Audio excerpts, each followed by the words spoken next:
যদি বলি বরুটোর কখনো জন্মই হতো না, হ্যাঁ ঠিক শুনেছো, বরুটো সিরিজ কখনো হতোই না। বরুটো বানানোর একটাই কারণ ছিল, পয়সা। অ্যাকচুয়ালি নারুটোর এন্ডিং, যেখানে মাদ্রা মেন ভিলেন হতো অ্যান্ড ওকে ডিফিট করার পর পুরো ওয়ার্ল্ডে পিস চলে আসতো আর হ্যাপি এন্ডিং এর সাথে নারুটো পুরো শেষ হয়ে যেত।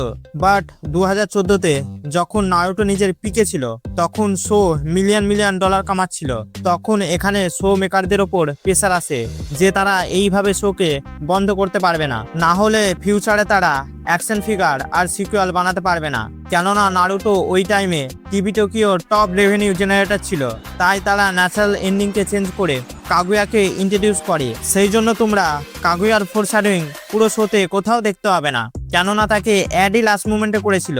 সেই জন্য তাকে ডিফিট করার পরিবর্তে সিল করা হয়, যাতে বরুটো বানানো যায় আর বরুটো থ্রুতে পয়সা কামানো যায়। সেই জন্য নারুটো এন্ড হবার পর কিসিমোতো স্যার বরুটো লেখেনি।